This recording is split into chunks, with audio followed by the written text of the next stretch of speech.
베드로전서 1장 13절에서 19절 말씀 함께 교독하도록 하겠습니다.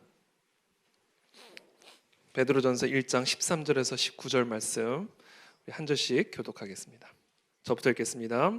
그러므로 너희 마음에 허리를 동이고 그 근신하여 예수 그리스도께서 나타나실 때 너희에게 가져다 주실 은혜를 온전히 바랄지어다.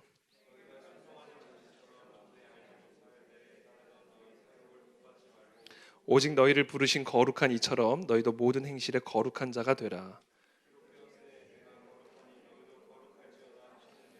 외모로 보시지 않고 각 사람의 행위대로 심판하시는 이를 너희가 아버지라 부른즉 너희가 나그네로 있을 때를 두려움으로 지내라.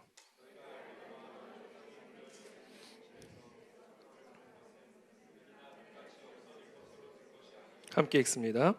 오직 흠없고 점없는 어린 양 같은 그리스도의 보배로운 피로 된 것이니라. 아멘. 네, 우리 모든 행실에 거룩한 자가 되라는 제목으로 함께 말씀을 나누겠습니다. 이 베드로 전서는요, 사도 베드로가 소아시아 지역, 그러니까 지금의 터키 지역이죠.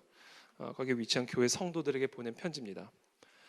베드로가 이 편지를 집필한 64년, 그러니까 서기 64년 무렵은 어떤 상황이었냐면, 당시 로마의 황제였던 네로 황제가 로마 제국 전역에 대대적인 박해를 시작했을 무렵입니다. 우리가 잘 알다시피 로마 시내에 큰 불이 나게 되죠. 그래서 도시의 상당한 부분이 다 불이 타가지고 다 잿더미가 돼버렸습니다. 그렇게 되자 흉흉한 소문이 이제 백성들 사이에 돌기 시작했는데, 어떤 소문이 돌기 시작했냐면 네로가 자신의 황금 궁전을 짓기 위해서 대지를 마련하기 위해 화재를 일부러 일으켰다라는 그런 흉흉한 소문이 돌기 시작한 거예요. 그래서 네로가 그 소문을 잠식시키기, 제거하기 위해서 그 화재의 책임을 누구에게 돌렸냐면 그리스도인들에게 돌렸습니다. 그래서 이 그리스도인들을 대대적으로 박해하고 살해하기 시작했어요. 사자굴에 넣었고요. 또 아주 야생 동물에게 찢겨 죽이도록 내던져 버렸고요.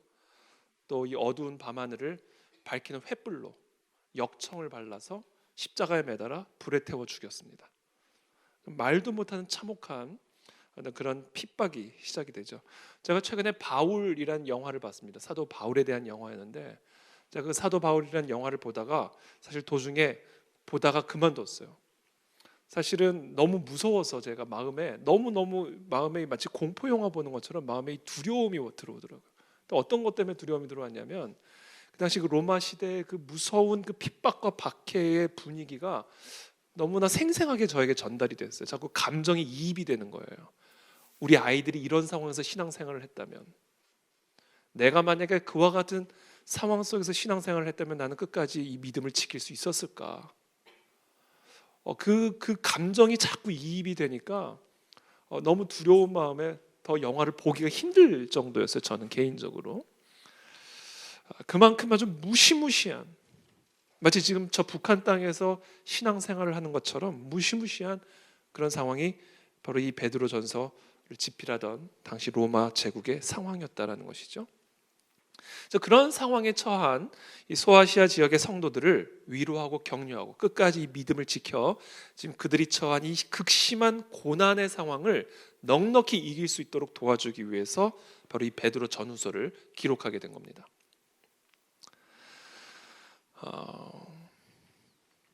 또 이 당시 이 소아시아 지역의 성도들이 좀 어떤 고난의 환경에 또 처해져 있었냐면, 일단 로마 제국이라는 그런 정치적 상황 속에서 받는 핍박, 그들이 처한 고난 넘버 1이고요.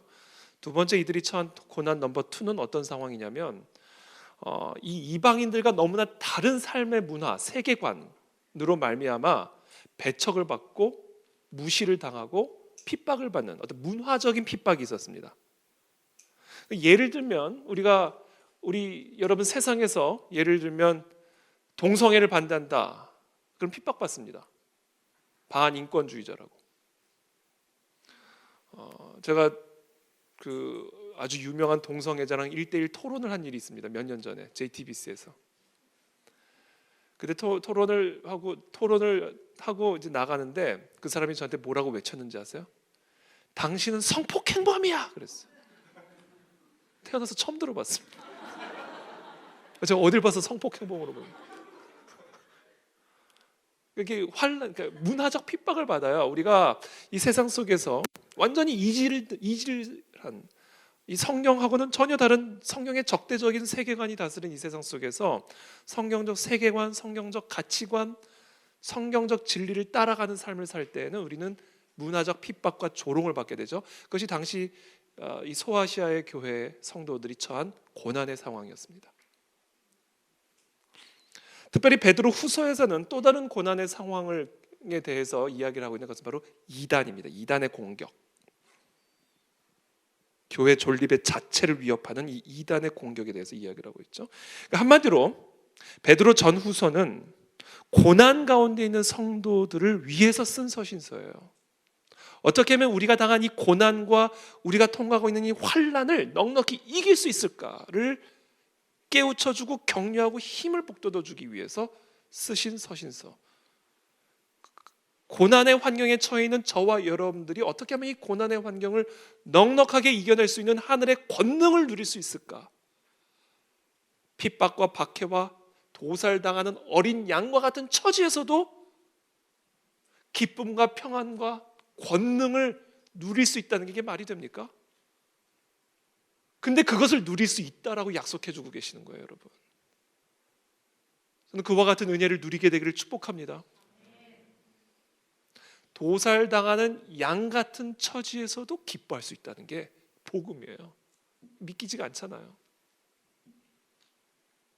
근데 그게 복음의 능력이다라는 거예요. 그러니까 우리는 그 경지를 누릴 수 있다라는 거예요. 그 원리와 비결을 오늘 베드로가 우리에게 가르쳐 주고 있는 거예요. 그 원리를 배우기를 축복합니다.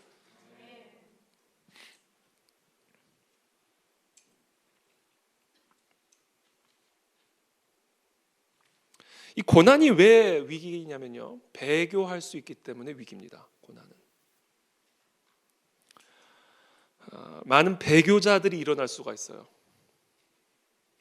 만약에 우리가 지금 고스란히 북한으로 우리가 그냥 순간 위치 이동을 했다고 한번 가정해 봅시다.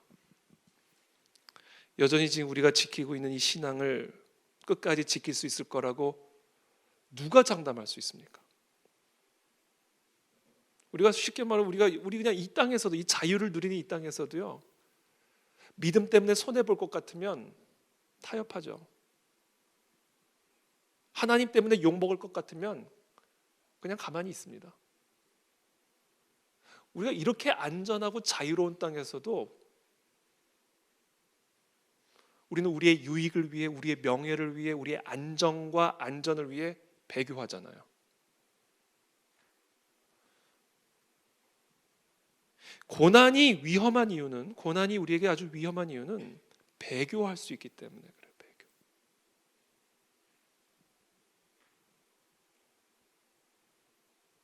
자, 그런 위험에 처한 이 소아시아의 성도들, 그리고 현대 교회의 성도들, 그와 같은 성도들이 그와 같은 고난의 위기를 넉넉히 이길 수 있는, 끝까지 우리의 믿음을 지켜낼 수 있는,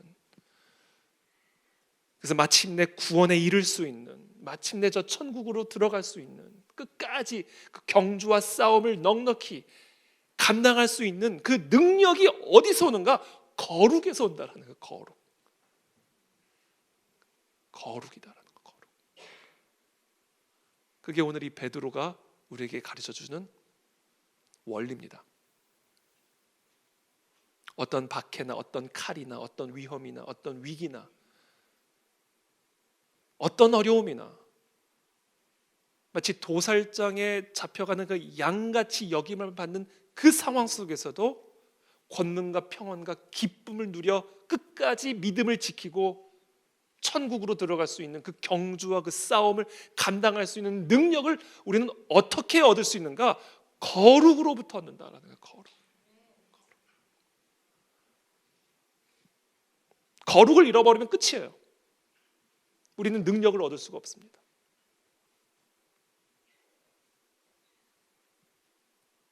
살기 위해서 타협할 때 우리는 능력을 잃어버려요. 안정과 안전을 추구하기 위해서 타협해버릴 때 우리는 능력을 잃어버리고 평안을 잃어버립니다.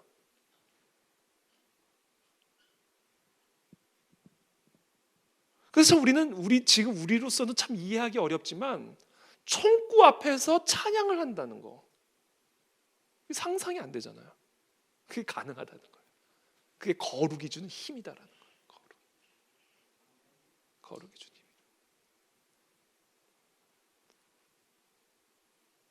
그래서 오늘 베드로가 이와 같은 상황들을 얘기하면서 결국은 이렇게 13절부터 얘기하는 겁니다. 그러므로 너희 마음의 허리를 동이고 근신하여 예수 그리스도께서 나타나실 때에 너희에게 가져다 주실 은혜를 온전히 바랄지어다. 마음의 허리를 동이고 근신하여 정신을 차리라는 얘기죠. 예수 그리스도께서 나타나실 때에 여러분에게 주실 은혜를 끝까지 바라봐라. 너희가 순종하는 자식처럼 전에 알지 못할 때에 따르던 너희 사욕을 본받지 말고 오직 너희를 부르신 거룩한 이처럼 너희도 모든 행실에 거룩한 자가 되라.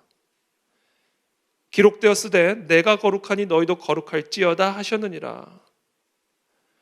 외모로 보시지 않고 각 사람의 행위대로 심판하시는 이를 너희가 아버지라 부른즉 너희가 나그네로 있을 때를 두려움으로 지내라.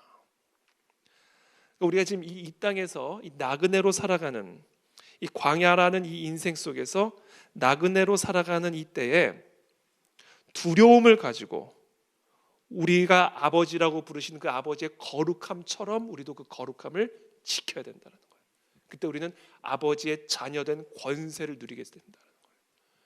그래서 우리 삶의 다양한 형태의 온갖 종류의 고난을, 환난을, 위기를 넉넉히 이기고 승리할 수 있다는 거예요. 저와 여러분들의 지금 다양한 형태의 고난들이 있죠. 다양한 형태의 두려움이 있습니다. 그 고난으로부터 말미암는 두려움이 있고요.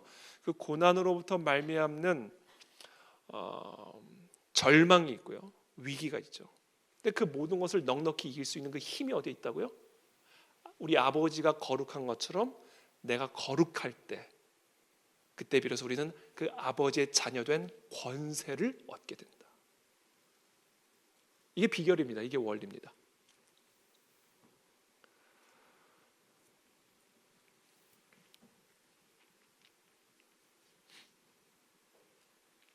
이스라엘 백성들이요, 출애굽 제2년에 시내산에서 광야를 향해 진군 준비를 하죠. 광야로 들어가는 거예요. 여러분, 이스라엘의 광야 한번 보신 적 있으세요? 무시무시하죠. 고난이에요. 광야는 고난을 우리가 의미하는 걸 다 알죠. 그 광야를 향하여 진군이 시작이 됩니다. 아무것도 없는 그 광야를 향해 이제 수많은 백성들이 나가야 되는 거예요. 어디로 갈지도 모르고, 그때는 뭐 나침반이 있습니까? 내비게이션이 있습니까? 뭐 확보된 식량을 가지고 가는 겁니까? 아무것도 없이 그냥 광야로 들어가는 겁니다. 그 광야를 향하여 진군이 시작이 되는 거예요. 그때 하나님께서 이들에게 명령하신 건 뭐예요? 단 하나를 명령하셨어요. 거룩하라.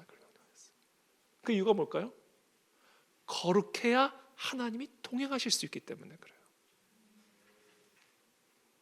아버지가 거룩한 것처럼 내가 거룩해야 그 아버지와 내가 연결이 될 수가 있기 때문에 그래요. 여러분, 220볼트를 껴야 되는 그 전원 콘센트에 110볼트를 넣을 수 있습니까? 코드가 맞아야 연결이 될 것 아니에요. 그래야 이 온 세상에 흐르고 있는 전기가 이 마이크로도 흘러 들어오고 이 전기로도, 이 불빛으로도 흘러 들어오고, 그래서 이 세상을 비출 수 있는 것 아닙니까? 온 세상에 전기 에너지가 충만하면 뭐합니까? 코드가 안 맞는데. 그 원리예요. 온 세상, 온 만물을 다스리고 통치하시는 그 여호와 하나님이 온 세상에 충만하게 계심에도 불구하고 그것이 내 삶에 흘러 들어오지 않는 이유는, 그래서 내가 마른 뼈같이 돼버린 이유는, 그래서 하나님을 아버지라고 부르면서도 그 아버지의 권능을 내가 경험하지 못하고 피난처 되시고 산성 되시는, 죄와 사망의 법을 이기시고 사단의 머리를 밟으신, 죽음을 이기신 그 평안과 기쁨을 소유하지 못하는 단 하나의 이유는 우리가 거룩을 잃어버렸기 때문입니다. 거룩하지 않기 때문이에요. 그래서 오늘 사도 베드로는 그와 같은 고난의 환경에 처해 있는 성도들이요, 마음의 허리를 동이고 정신을 차려 너희를 부르신 거룩한 이처럼 너희도 모든 행실에, 행위에 거룩한 자가 되라. 왜? 아버지께서 말씀하셨다. 내가 거룩하니 너희도 거룩해. 그래야 내 평안이 너에게 흘러들어갈 수 있고 죽음을 이긴 내 권능이 너 안에 들어갈 수가 있고 바다를 가르고 여리고를 무너뜨린 나의 능력이 너희들에게 흘러들어갈 수 있기 때문이다. 그것만 흘러들어가면 도살당하는 양 같은 처지에서도 기뻐할 수 있고 평안을 누릴 수 있다. 그래서 이 광야라고 하는 아무것도 없는 그 땅을 향해 진군하는 이들에게 하나님이 요구한 건 단 하나예요. 거룩하라.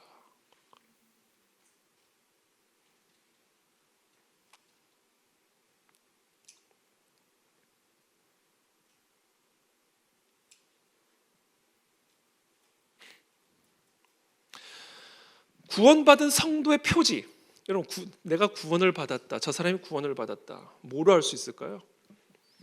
우리가 지금 여기에 생명책 있어가지고 생명책 58페이지에 이태희 이름 적혀 있네. 아싸. 확인할 수 있으면 얼마나 좋겠어요. 근데 그건 우리가 하나님 최고의 심판대 앞에 설 때까지는 알 수가 없는 거죠. 근데 우리가 확인할 수 있는 표지가 있어요. 그게 뭔지 아세요? 거룩입니다. 거룩. 우리의 행함의 거룩.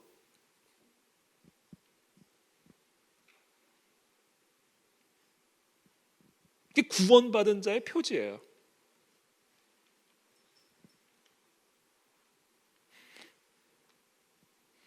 그래서 거룩을 잃어버리면 성도가 아닌 거예요. 성도가 뭐예요? 거룩한 무리. 그게 성도예요. Holy people of God. 하나님이 거룩한 것처럼 그 자녀와 백성이 거룩하다. 여러분, 거룩이 없으면 그건 성도가 아닌 거예요. 거룩을 잃어버리게 되면 구원도 잃어버릴 수 있는 겁니다. 배교의 정의가 뭔지 압니까? 배도 거룩을 잃어버리는 게 배교예요. 아버지가 거룩한데 내가 거룩을 잃어버렸어요. 그게 배교입니다. 그게 배도고요. 우리의 행함에 있어서의 거룩. 그것을 잃어버린 게 배교라고요, 여러분. 배교. 베드로전서 2장 1절 말씀 제가 읽어드릴게요. 베드로전서 2장 1절.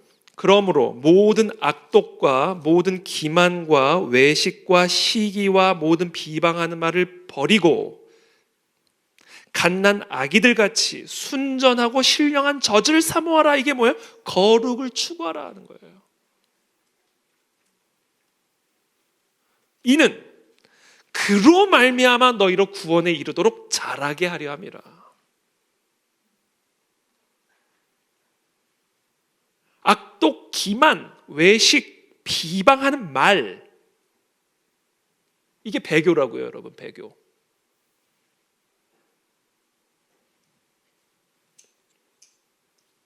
야고보서 1장 12절의 말씀입니다. 시험을 참는 자는 복이 있나니 이는 시련을 견디어낸 자가 주께서 자기를 사랑하는 자들에게 약속하신 생명의 면류관을 얻을 것이기 때문이라. 시험을 참는 자, 이게 뭐예요? 이게 거룩이에요. 그들이 약속하신 생명의 면류관을 얻을 것이다.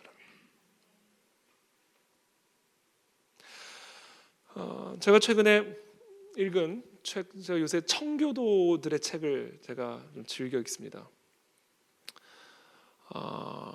영적 부흥을 일으켰던 청교도, 그 원리들을 배우는 거죠. 그래서 그 원리들을 다시 회복하는 거죠. 원리가 있습니다. 영적 부흥에는 세상을 변화시키고 거룩한 영적 각성 운동을 일으키는 원리들이 있어요.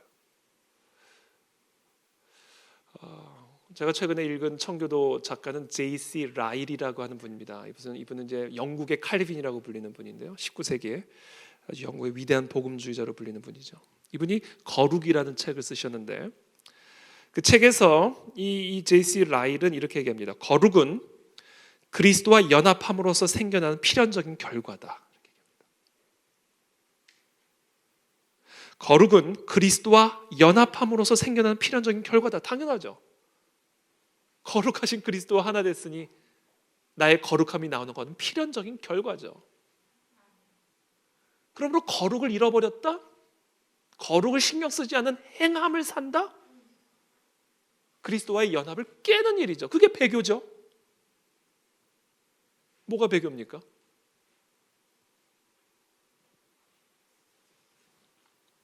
우리의 일상에서의 삶에서 거룩을 지키지 않고 거룩한 행함이 없는 사람이 총뿌리 앞에서 그리스도를 시인할 수가 있겠어요, 여러분? 아니 그 조그만 걸 가지고 배교하는 사람이 큰 것 앞에서 믿음을 지킬 수 있겠냐고요.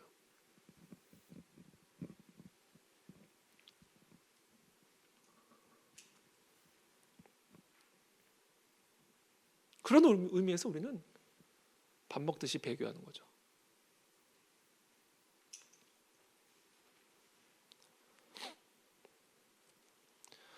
이 J.C. 라일이 이렇게 얘기해요. 마음과 삶에 영향을 미치지 못하는 그리스도와의 연합은 아무 의미 없는, 그것은 마귀의 믿음과 다르지 않다, 이렇게 얘기합니다. 그러니까 그리스도와 우리가 연합을 했다고 그러는데 그 그리스도와의 연합이 내 마음과 삶에 아무런 영향을 미치지 못하고 있다면 그것은 마귀가 갖고 있는 믿음과 다르지 않다라는 거예요.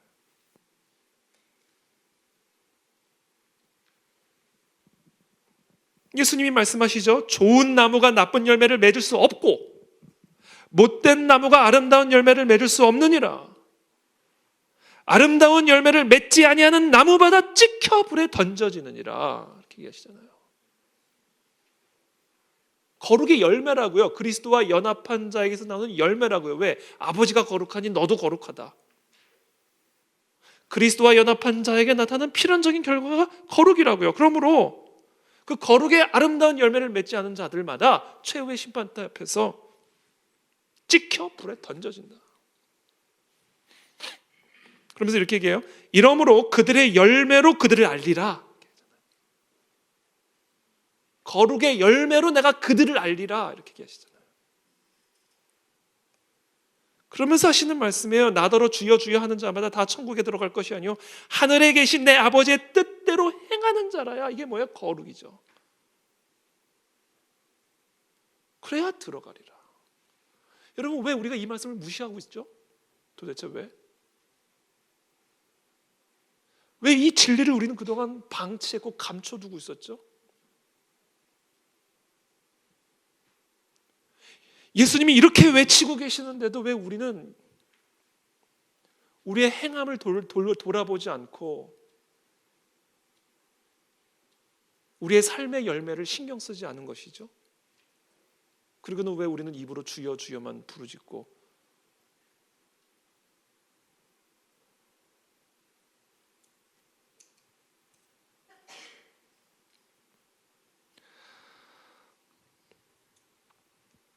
또 이렇게 얘기해요. 다 J.C. 라일의 고백입니다.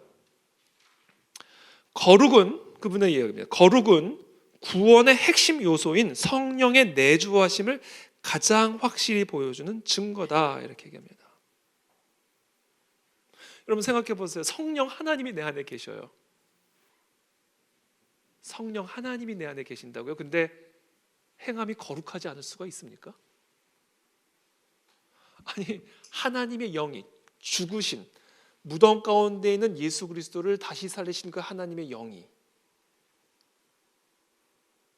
하나님의 말씀대로 행함으로써 하나님의 모든 뜻을 죽기까지 순종하셨던 그 예수 그리스도 안에 충만하셨던 그 그리스도의 영이 내 안에 계시는데 거룩한 행위가 없을 수 있냐고요.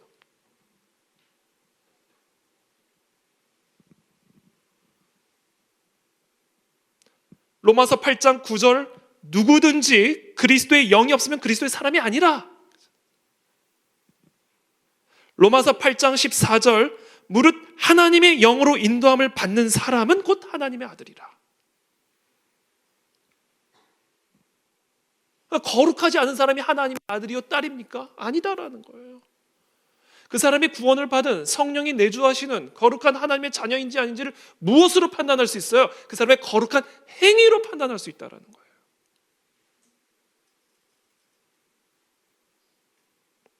너희는 너희가 하나님의 성전인 것과 하나님의 성령이 너희 안에 계신 것을 알지 못하느냐? 누구든지 하나님의 성전을 더럽히면 하나님이 그 사람을 멸하시리라. 하나님의 성전은 거룩하니 너희도 그러하니라. 고린도전서 6장 15절 너희 몸이 그리스도의 지체인 줄을 알지 못하느냐? 그리스도와 연합된 그리스도의 지체라는 것을 모르느냐? 너희의 몸이. 내가 그리스도의 지체를 가지고 창녀의 지체를 만들겠느냐? 결코 그럴 수 없느니라. 어떻게 그게 가능하겠느냐? 창녀와 합하는 자는 그와 한 몸인 줄을 알지 못하느냐?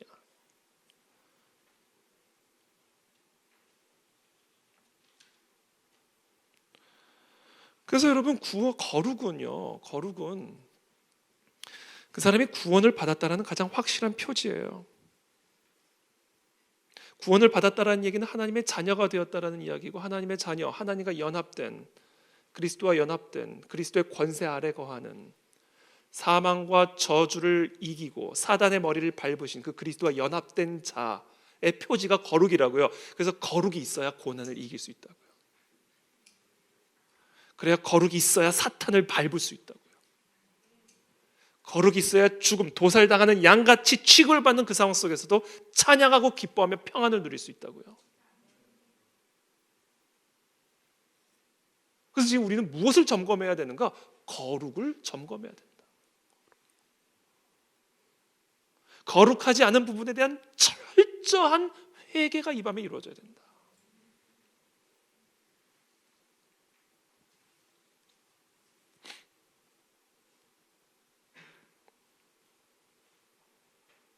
그래서 여러분, 거룩은 성도의 표지고, 그래서 우리가 거룩을 회복할 때 하나님의 자녀된 권세를 누릴 수 있다라는 겁니다. 두 번째 포인트가 있어요. 두 번째 포인트는 뭐냐면, 이 거룩은요 고난을 통해 자랍니다. 거룩해지고 싶으세요? 우리가 더 큰 하나님의 권능을 경험해 보고 싶으세요? 더 큰 평안을 경험할 수 있는 단계로 날마다 우리의 거룩이 성장해 가기를 원하세요? 그 거룩이 성장하고 자라는 토양이 고난이라는 거예요. 그게 하나님이 고난 안에 두시는 이유입니다. 사람이 언제 회개하는지 아세요? 고난 당하면 회개합니다. 언제 자신의 죄가 확 드러나는지 아세요? 고난 당할 때 내가 이런 죄인지. 7살 때 죄까지 나와요. 7살 때 죄까지. 이게 고난을 당하면 그렇게 돼요. 고난. 그래서 진짜 회개, 그리고 이 거룩이라고 하는 이 기가 막힌 하나님의 자녀된 권능은 어디서 성장하는가? 고난의 환경에서, 고난이라고 하는 토양에서 성장합니다. 고난 가운데 계십니까? 여러분들의 거룩이 성장하고 있음을 믿으시기를 축복합니다. 바꿔 말하면 지금 저와 여러분들이 고난의 환경을 통과하고 있다면 철저하게 회개하는 시간을 가져야 됩니다. 철저하게 여러분들의 행위를 돌아보는 시간을 가져야 돼요. 철저하게 여러분들의 마음의 중심을 살피는 시간이 되어야 됩니다. 그것이 고난 안에 담겨져 있는 하나님의 섭리이기 때문에 그래요. 내가 앞으로 가도 그가 아니 계시고 뒤로 가도 보이지 아니하며 그가 왼쪽에서 일하시나 내가 만날 수 없고 그가 오른쪽으로 돌이키시나 배울 수 없구나. 고난이죠. 그러나 내가 가는 길을 그가 아시나니 그가 나를 단련하신 후에는 내가 순금같이 되어 나오리라. 욥의 고백이죠. 어디를 봐도 하나님이 안 보여요. 도대체 하나님 무슨 일을 하고 계신지는 모르겠어요. 그러나 내가 알고 있는 건 단 하나가 있는데 이 고난의 과정을 통과하여 순금같이 내가 나오게 될 거다. 거룩한 하나님의 자녀로 나오게 될 거다라는 고백이에요. 그것이 우리의 고난의 환경 속에서 행하시는 하나님의 일이십니다. 너희가 참음은 징계를 받기 위함이라. 하나님이 아들과 같이 너희를 대우하시나니, 하나님이 우리를 구원하시고 하나님의 자녀로 부르신 다음엔 징계를 통하여 우리를 아버지처럼 거룩한 자로 우리를 성장시켜 가신다. 징계를 받고 계시는 분들 계세요? 물론 우리가 정말 이유 없는 고난을 받기도 하지만 우리가 미련해서 받는 고난도 있죠.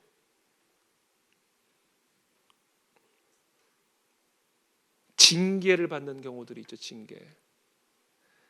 세상에서 징계를 받으면 그것이 우리의 흔적으로 남죠. 상처로 남죠. 그러나 하나님이 우리에게 주시는 모든 징계는 설령 세상에서 흔적이 남을지라도 하나님은 그 징계들을 통하여 우리를 하나님의 자녀다운 모습으로 성장시켜 가심을 여러분 믿으시길 바랍니다. 모든 것이 합력하여 선을 이루신 하나님의 섭리예요. 고난과 징계 안에 담겨져요. 징계는 다 받는 것이거늘 여러분들만 받는 게 아니라 다 받는 거예요. 다. 그러니까 괜히 위축될 필요 없어요. 다 받는 거니까. 저는 징계를 받았을까요? 안 받았을까요? 말씀하지 마세요. 그건 다 받는 거예요. 징계는. 우리의 미련함 때문에, 우리의 미성숙함 때문에, 우리의 상처 때문에, 우리 안에 있는 쓴뿌리 때문에, 우리의 이 어리석음 때문에, 우리의 유혹에 넘어간 것 때문에 다양한 이유로 우리는 다 징계를 받아요. 왜? 그것을 통해 우리는 하나님의 아들, 딸다운 모습으로 성장할 수 있기 때문에 그래요. 그래서 징계를 받는 것은 하나님이 우리를 자녀로서 대우하신다라는 증거입니다. 그들은 잠시 자기의 뜻대로 우리를 징계하였거니와, 사람들은 자기 뜻대로 우리를 징계했거니와 오직 하나님은 우리의 유익을 위하여 그의 거룩하심에 참여하게 하시느니라. 할렐루야죠. 할렐루야. 그래서 우리의 거룩이 성장하여 더 온전한 하나님의 자녀로, 그래서 더 큰 하나님의 권능을 누리는 단계로, 더 큰 천국의 비밀을 경험하는 수준으로 우리들을 계속해서 성장시켜 가신다는 거예요. 내 형제들아, 너희가 여러 가지 시험을 당하거든 온전히 기쁘게 여기라. 이는 너희 믿음의 시련이 인내를 만들어내는 줄 너희가 알미라. 인내를 온전히 이루라. 이는 너희로 온전하고 구비하여 조금도 부족함이 없게 하려 함이라. 어느 영역에서요? 거룩함에서. 믿음의 시련이 우리 안에 인내를 만들어내고, 이 인내가 거룩을 키워요. 인내가 거룩이라고 하는 근육을 키우는 힘이에요. 인내가. 그러면 제가 요새 운동을 합니다. 좀 몸 좋아진 것 같지 않으세요? 저는 그게 느끼는데 트레이너가 도와주세요. 트레이너가 옆에 아주 잘생기고 체격도 완전히 울트라맨 같이 쫙 저보고 이제 옆에서 이제 훈련을 시키는 거죠. 근데 얼마나 힘들게 시키는지, 운동은 여러분 쉬운 게 아니죠. 심장이 막 터질 것 같고 근육이 완전히 터질 것 같고, 그래서 옆에서 계속 굿 그러면서 하나 더, 두 개 더 그래요. 이제 끝났나? 그럼 5개 더 그래요. 그럼 여기까지 네가 한번 해봐. 완전히 죽을 것 같은데 5개 더 그러면 미쳐버릴 것 같아. 근데 그것을 끝까지 하게 만들어요. 옆에서. 여러분 그 단계에서 근육이 자라는 거예요. 그 단계에서. 그냥 내가 할 수 있는 만큼만 하고 끝나면요, 그냥 그 수준에 머무는 거예요.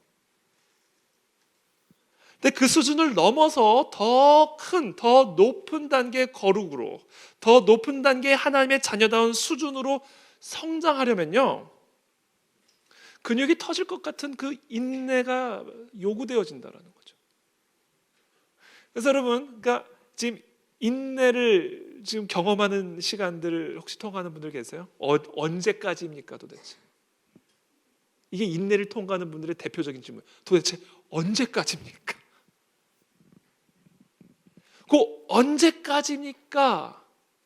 그 기간이 지금 자라고 있는 기간임을 여러분 믿으시길 바랍니다. 근육이 자라는 기간이에요. 5개 더 그 순간. 이제는 끝났다. 5개 더 그 순간. 옆에서 무서운 눈빛으로. 근데 그냥 그만두고 싶거든요. 근데 그때 5개를 더 할 때 근육이 자란다. 고난을 통해 거룩이 자라는 겁니다. 고난을 통해 거룩이 자람으로써 우리는 더 온전한 성도, 더 온전한 하나님의 자녀가 되고, 더 온전한 하나님의 자녀가 된다는 이야기는 더 큰 하나님의 나라의 비밀을 경험하고 누릴 수 있는 특권을 얻게 된다는 거예요.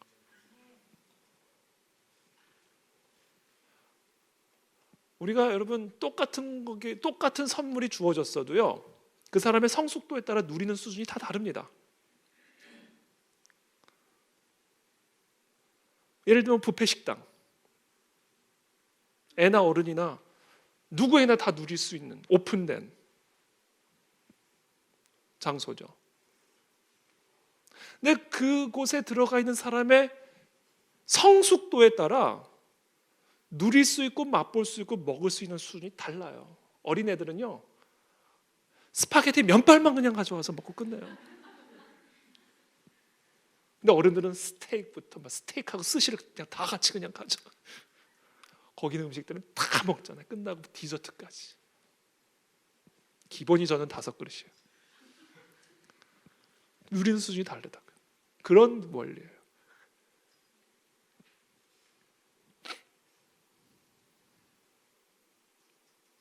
고난을 통해 거룩이 자랍니다. 그래서 고난은 우리로 하여금 거룩을 잃어버려 배교할 수 있는 위험성도 갖고 있는 것이 분명하지만, 그러나 동시에 우리의 거룩을 자라게 하여 더 순전한 하나님의 자녀로 성장하게 만들어 그 고난을 삼키게 만들어버려요. 결국 그 고난을 넉넉히 이기게 만든다는 거예요. 그래서 거룩이 곧 능력이다라는 겁니다. 이게 3번째 포인트예요. 거룩은 곧 능력이다. 그래서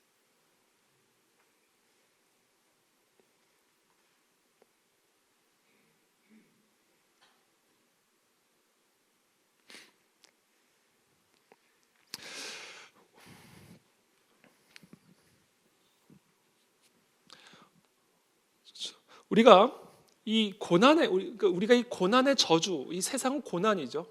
고난의 순간순간, 그냥 삶이 고난이죠. 우리의 삶이. 이 세상은 고난이 다스리고 있죠. 왜 인간이 고난의 운명에 처한 것일까? 결국 궁극적으로는 원죄 때문에 그렇습니다. 태초의 에덴 동산에는 고난이 없었어요. 고난이라고 하는 것은 인간이 하나님을 거역하여 하나님과 단절됨으로써 시작된 저주입니다. 이게 우리가 지금 경험하고 있는 이 고난의 기본적인 원인이고 이유예요. 창세기를 보니까 왜 창세기 3장에서 제가 최근에 흥미로운, 상상 읽었던 내용인데 흥미로운 점을 제가 하나 발견했어요. 아담과 하와가 이제 하나님의 말씀에 불순종하고 하나님과 이제 단절이 되는 거죠. 거역함으로써 하나님의 심판을 받게 되는데, 그때 하나님이 내린 심판, 그 죄의 결과, 거룩을 잃어버린, 거룩을 상실한 이들의 결과가 뭐였냐면, 하나님이 이렇게 얘기해요. 여자에게 이르시되 내가 네게 임신하는 고통을 크게 더하리니 네가 수고하고 자식을 낳을 것이며 너는 남편을 원하고 남편은 너를 다스릴 것이니라 하시고 아담에게 이르시되 네가 네 아내의 말을 듣고 내가 네게 먹지 말라 한 나무의 열매를 먹었은즉 땅은 너로 말미암아 저주를 받고 너는 네 평생에 수고하여야 그 소산을 먹으리라. 이게 뭐냐면 기본적으로 고통이 들어간 거예요. 여러분, 타락 이전에도 아기는 낳아요. 타락하지 않았어도 아기는 낳았을 거예요. 타락하지 않았어도 노동은 했을 겁니다. 근데 그 아기를 낳고 노동을 하는 일에 수고와 고난과 고통이 더해질 거다라는 얘기를 한 거예요.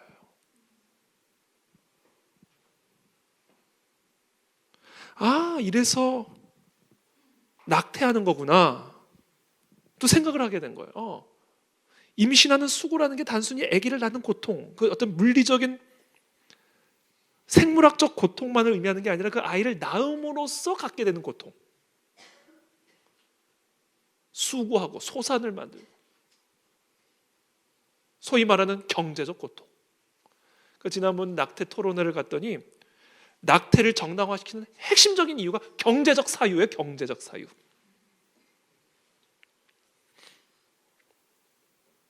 아, 이런 거구나. 세상이 그래서 이렇게 된 거구나.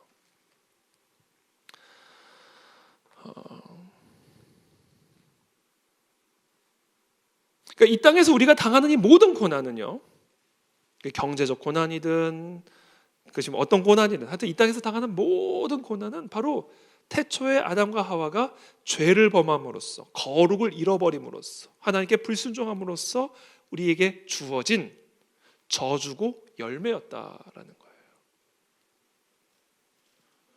그래서 로마서 3장 23절에 이렇게 말씀하시죠. 모든 사람이 죄를 범하였음에 하나님의 영광에 이르지 못하더니, 이게 그 말이에요.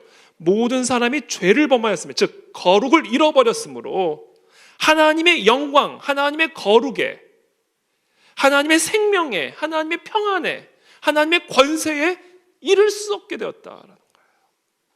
그래서 고난이 온 겁니다. 생명의 근원 대신 하나님과 단절되면서 죽을 수밖에 없는 존재가 되어버린 거예요. 능력의 근원 대신 하나님과 단절되면서 그 능력이 하나님에 이르지 못하게 됨으로써 연약한 존재가 되어버린 거예요.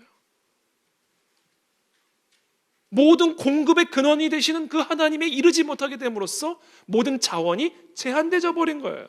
모든 자원이 제한되니까 결국은 어떻게 해요? 서로 뺏어야 돼요. 탐욕이 있어야 돼요.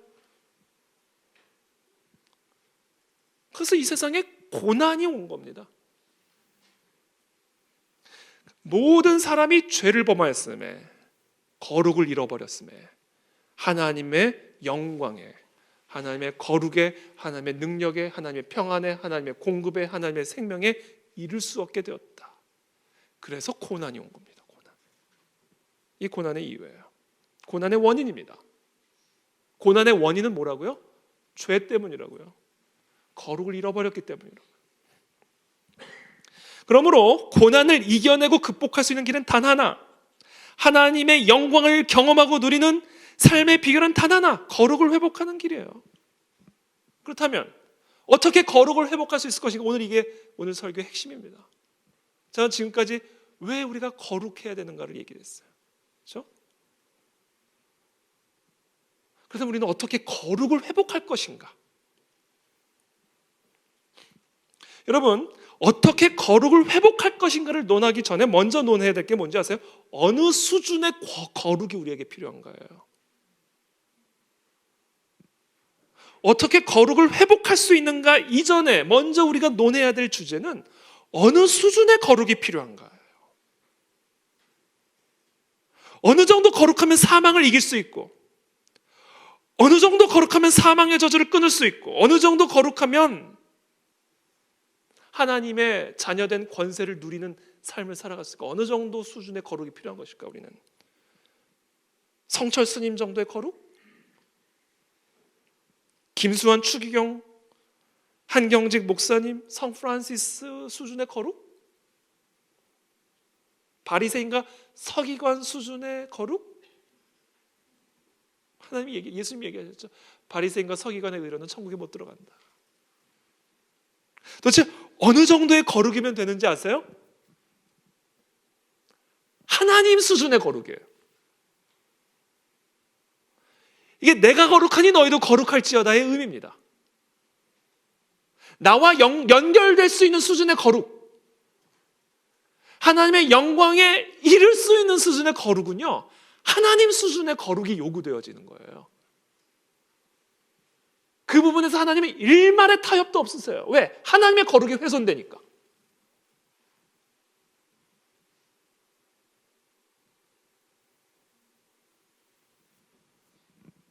이것이 내가 거룩하니 너희도 거룩할지어다의 의미라고요.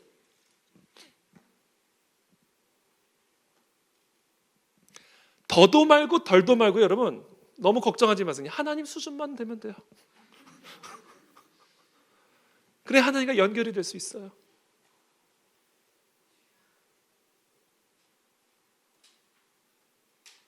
하나님과 연합하려면, 그리스도와 연합하려면, 하나님의 권세 안에 하나님의 자녀가 되려면, 천국의 비밀을 제대로 우리가 누리는 하나님의 자녀가 되려면요, 우리에게 요구되어지는 거룩의 수준이 하나님의 거룩이에요. 여러분, 하나님의 거룩이라고요.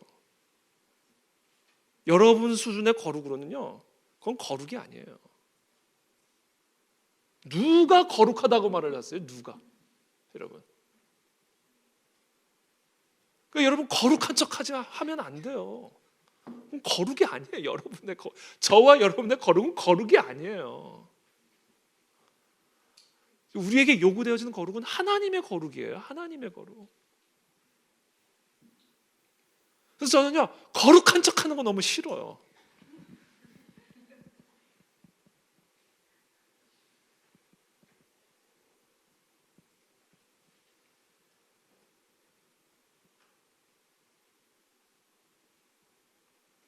그러면 이제 우리는 절망인 거죠. 이제 어떻게 우리가 하나님처럼 거룩해질 수 있냐?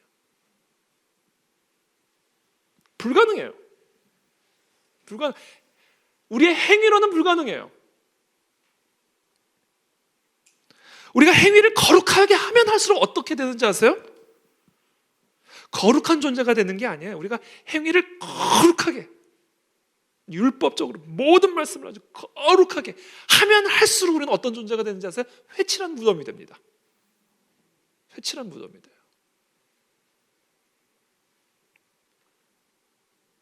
무덤에다가 속은 시체가 썩은 냄새가 풀풀 나는데 내면은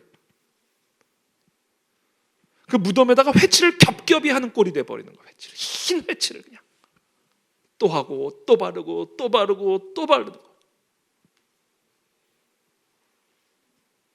그게 바리새인과 서기관이에요. 그래서 예수님 말씀하신 거예요. 바리새인과 서기관의 의로는 천국에 들어갈 자가 없다.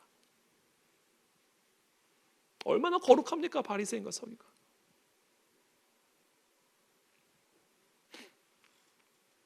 우리가 행위를 거룩하게 하면 할수록 우리는 회칠한 무덤이 된다고요. 왜? 우리의 이 양심의 타락을 행위로는 못 바꾸기 때문에 그래요. 우리의 이 생각의 더러움을 행위로는 바꿀 수 없기 때문에 그래요. 우리의 영혼의 더러움, 본성의 더러움, 이 심령의 타락은 우리의 율법의 행위로, 어떤 윤리 도덕적 행위로 씻어낼 수가 없기 때문에 그래요. 여러분들이 웃을 때 항상 마음은 웃는 게 아니죠.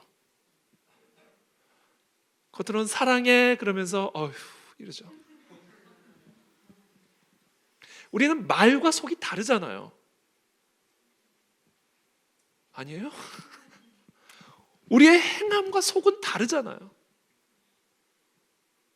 그러니까 우리의 행위로 우리는 거룩을 누릴 수가 없어요. 거룩한 행위를 하면 할수록 우리는 회칠한 무덤이 된다고요? 그것을 예수님이 고발하는 게 산상수훈이에요. 우리 마태복음 5장 한번 다 펴보시죠. 마태복음 5장.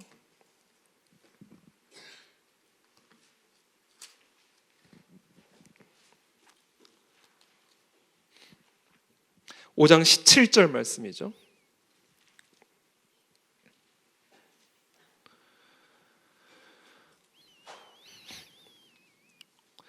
(5장 17절부터) 제가 한번 쭉 읽어볼게요. 여러분 잘 따라와 보세요.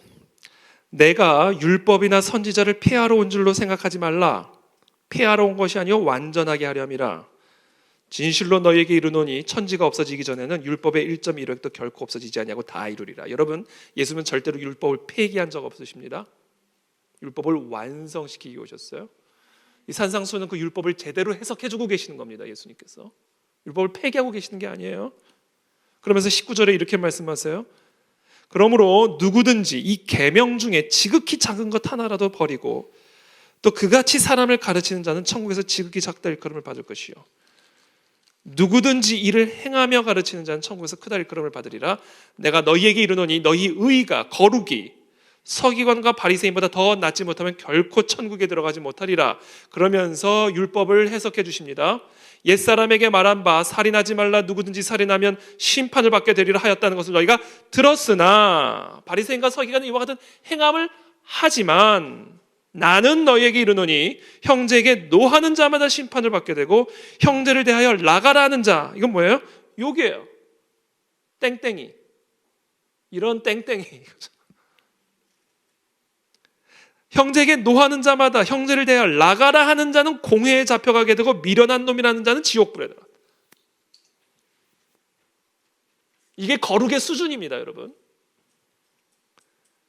또 간음하지 말라 하였다는 것을 너희가 들었으나 27절에 나는 너희에게 이르노니 음욕을 품고 여자를 보는 자마다 마음에 이미 간음하였느니라. 이것이 십계명에 나타난 간음하지 말라의 의미예요. 이게 거룩의 수준이에요. 그 말씀을 지금 산상수훈에서 계속하는 거예요. 그러면서 48절에 이렇게 말씀하시죠. 결론적으로. 그러므로 하늘에 계신 너희 아버지의 온전하심과 같이 너희도 온전하라. 이게 하나님 우리에게 요구하시는 거룩입니다.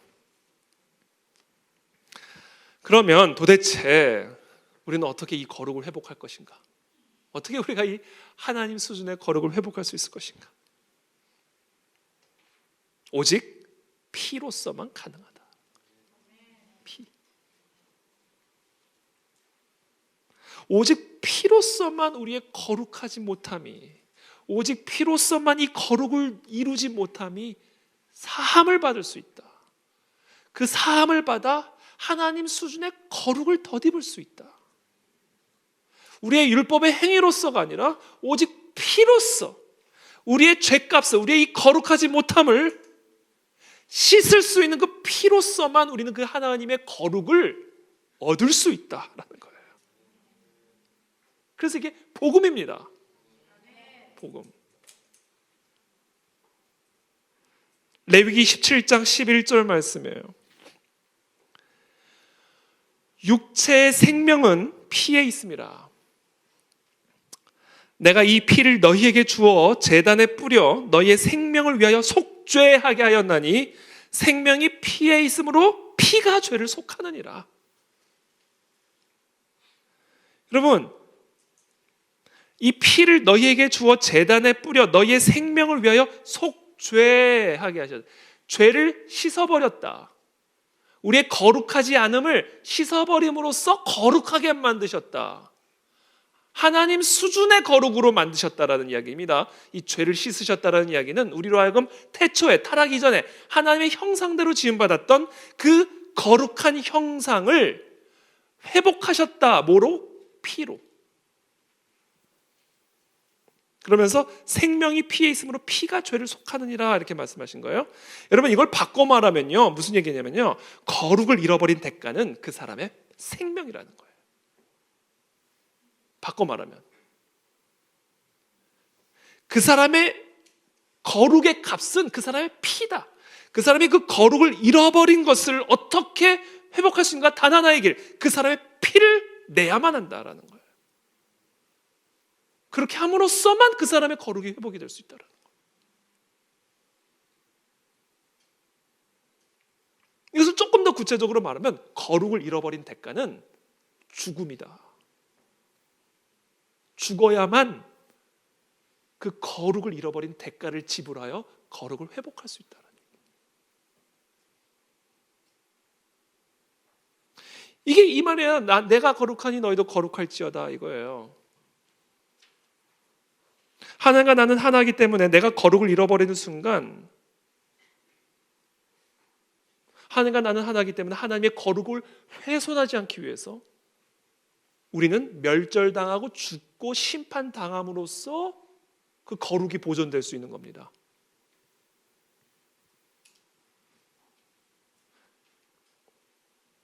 그러므로 거룩을 잃어버린 자들에게 요구되어지는 것은 우리의 피, 죽음,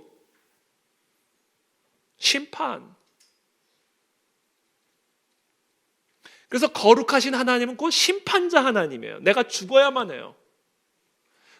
내 피로서만 나의 죄가 속죄받을 수 있어요. 피로만. 근데 이것으로 끝나면 그것은 복음이 아니죠. 내가 죽음으로써 내 거룩이 회복될 수 있다는 게 무슨 의미예요? 그건 심판을 의미하는 거죠. 내가 영원히 타지 않은 지옥불에 들어가야 거룩이 회복될 수 있다면 그것은 복음이 아니죠. 그건 저주고 심판이죠. 근데 하나님의 말씀은 그것이 전부가 아니라는 것에 복음이 있다라는 거예요.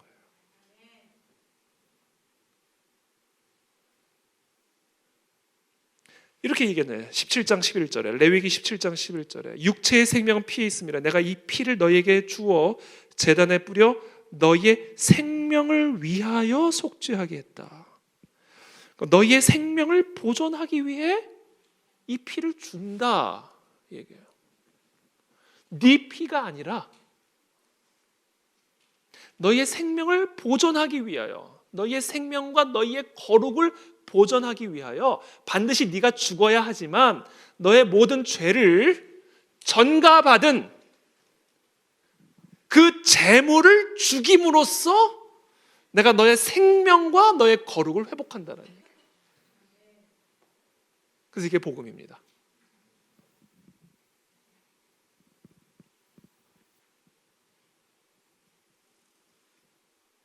그래서 하나님의 이 구약의 율법에서 제사를 가르쳐 주시 제사. 하나님이 이스라엘 백성들과 광야 가운데 동행하시기 위하여. 그래서 이들이 광야를 넉넉히 이기는, 그래서 가나안 땅에 들어가기 위하여 하나님의 자녀된, 하나님의 백성된 권세를 누리는 삶을 위하여 이들에게 제사를 명령하시는 거예요. 해마다 어린 양을 잡아 우리의 모든 죄를 그 어린 양에게 전가를 시키고 그 어린 양의 피를 통하여 우리의 죄를 속죄받게 하셨다. 그렇게 함으로써 하나님의 임재와 동행이 이스라엘 백성들과 함께 움직이실 수 있었던 거예요. 근데 여기서 한 가지 더. 동물의 피로 하나님 수준의 거룩이 회복될 수 있어요?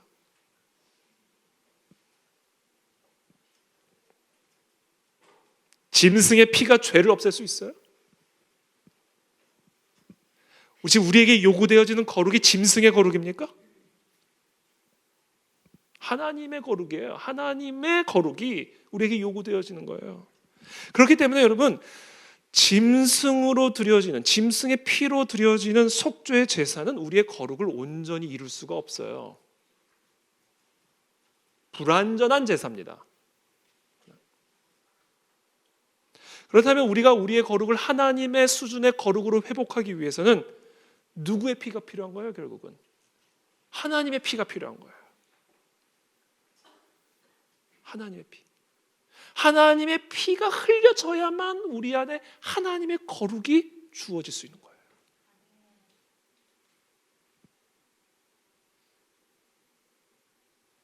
하나님의 피가 우리의 죄를 대신하여 흘려져야만 그 하나님의 거룩이 우리에게 전가될 수 있는 겁니다.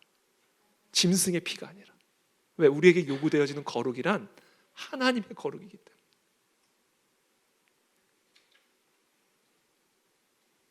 그래서 하나님이 육신의 옷을 입고 이 땅에 오셔서 유월절 어린 양이 되어 유월절날 십자가에 못 박혀 피를 흘리신 거예요.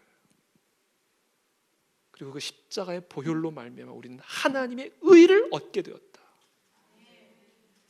그리고 그 하나님의 의를 믿는 자들마다 하나님의 자녀가 되는 권세를 누리게 되었다. 그러므로 저와 여러분들은 어디로만 나가야 돼요? 십자가로 나가야 돼요. 십자가만 붙잡아야 돼요. 우리는 그 십자가를 통해서만 하나님의 거룩을 얻을 수 있습니다. 여기서 누가 행위로서 하나님의 거룩을 얻을 수 있어요? 도대체 여기서 누가 우리의 윤리 도덕적 행위로 하나님의 거룩을 얻을 수 있냐고요? 아무도 없어요. 그렇기 때문에 우리는 모두 다 어디로 나가야 된다? 십자가. 무엇을 붙잡아야 된다? 십자가. 그 십자가를 붙들 때 우리는 하나님의 거룩을 얻을 수 있는 거예요. 그리고 그 하나님의 거룩을 얻을 때 우리는 하나님의 자녀가 되는 권세를 가지고 죽음을 이기신 그 그리스도의 권세를 누리게 되는 것이고, 하나님의 자녀된 권세를 누리는 하나님의 백성이 될 수 있다라는 거죠. 그래서 여러분, 우리의 모든 거룩하지 못함을 가지고 십자가 앞으로 나갑시다. 오늘 이 밤에 우리에게는 차별이 없어요. 윤리의 차별이 없어요. 우리의 기준은 하나님이기 때문에, 우리에게 요구되어지는 거룩은, 의의는 하나님이기 때문에. 그래서 오늘 베드로전서 오늘 본문에서 이렇게 얘기하시는 겁니다.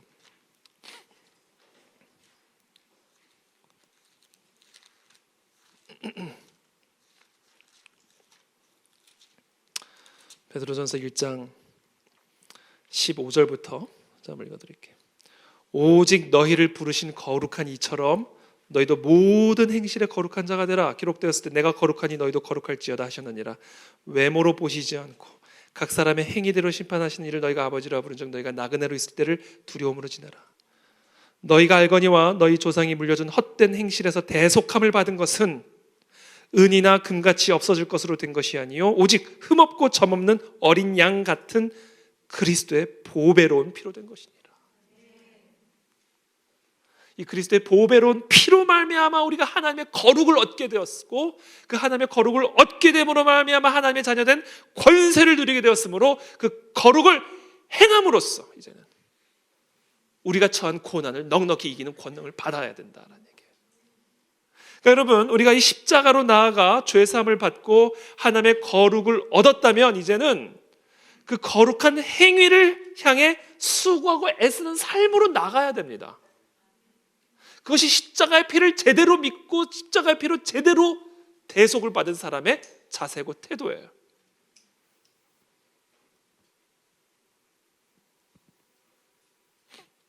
여러분, 누가 우리를 밥 사주면 언젠가 다시 그 밥을 다시 사주고 싶은 마음이 들잖아요. 그런 생각 안 드세요? 누군가가 나에게 선물을 주면 나도 나중에 그 선물을 좀 주고 싶은 마음이 들잖아요. 하나님이 우리를 대신해 피를 흘리셨다. 그래서 정말 그 대속의 은혜를 경험한 사람이 거룩하지 않을 수 있습니까? 완전할 수는 없어도. 성경은 한 번도 완전한 거룩을 요구한 적은 없어요. 완전한 대로 나아가라고 그랬지. 성경은 하나님은 우리에게 완전한 거룩을 요구하지 않아요. 왜? 거룩은 조건이 아니라 열매이기 때문에 그래요. 거룩한 행위는 조건이 아니라 하나님의 그 무조건적인 은혜로 말미암은 열매이기 때문에 하나님이 우리에게 요구하는 거룩한 행위는 완전함이 아니에요. 수고하고 애씀이지, 싸움이지, 경주지. 그런 자세가 없다면 어찌 그 사람이 십자가의 보혈의 은혜를 힘입어 대속의 은혜를 누린 사람이라고 말을 할 수가 있겠냐?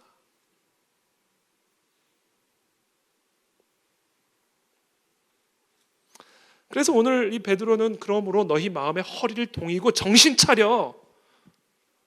우리를 대속하신 그 그리스도의 보배로운 피로 말미암아 우리가 하나님의 거룩을 얻었으니 그 하나님의 자녀된 권세를 누리기 위해 이 고난의 순간에, 이 고난의 환경에 배교하지 말고 타협하지 말고 정신 차리고 너희의 행위를 거룩하게 지키라, 이렇게 얘기하는 거예요. 그것을 통해 우리는 고난을 넉넉히 이길 수 있는 권능을 얻게 됩니다. 이것이 오늘의 메시지입니다.